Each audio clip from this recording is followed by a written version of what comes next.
Welcome back to today recipe chicken biryani.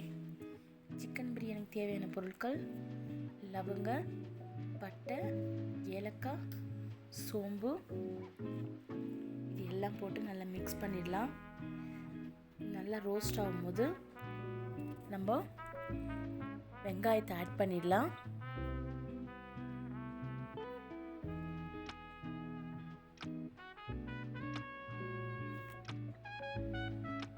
நல்லா வெங்காயம் add பண்ணி நல்லா ரோஸ்ட் இந்த மாதிரி கோல்டன் கலர் வர வரைக்கும் நல்லா பண்ணிகிட்டே இருக்கலாம். இப்போ ஸ்டேஜில் தக்காளி போடலாம். எப்பவுமே பிரியாணிக்கு தக்காளி கம்மியாக இருக்கணும், வெங்காயம் அதிகமாக இருக்கணும், அப்போ டேஸ்ட்டு நல்லாயிருக்கும். இல்லைன்னா தக்காளி அதிகமாக போட்டால் கொஞ்சம் புளிப்பு எடுக்கும். இப்போது உப்பு போட்டுக்கலாம், தேவையான அளவு உப்பு போடுங்க. இஞ்சி பூண்டு பேஸ்ட்டு இது நல்லா போட்டு நல்லா மிக்ஸ் பண்ணிவிட்டு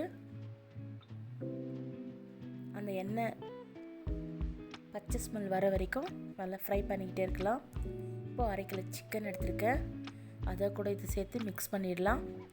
நான் சிக்கனை நல்லா கழுவி மஞ்சள் தூள் போட்டு வச்சுருக்கேன், நீங்களும் அந்த மாதிரி பண்ணிவிடுங்க. இது நல்லா ரோஸ்ட் பண்ணி நல்லா எண்ணெயிலே நல்லா வேக வச்சிடலாம்.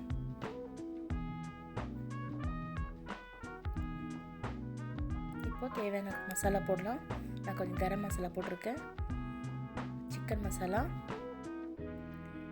காஷ்மீர் மிளகாய் பொடி போட்டு நல்லா மிக்ஸ் பண்ணிடலாம். இப்போது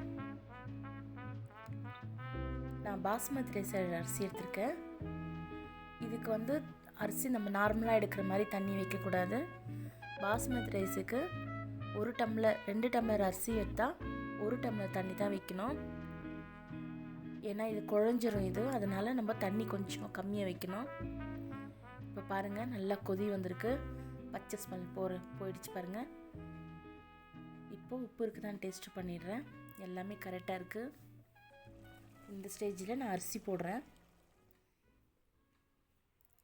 தண்ணி பாஸ்மதி ரைஸுக்கு தண்ணி அதிகம் வைக்கக்கூடாது, மீடியமாக தான் தண்ணி வைக்கணும்.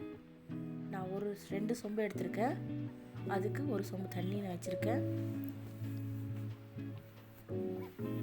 இந்த மாதிரி நல்லா கலரிட்டு லைட்டாக கொத்தமல்லியும் புதினாவும் போட்டு ஆட் பண்ணிடுறேன். அதுவும் சேர்த்து நல்லா மிக்ஸ் பண்ணிவிட்டு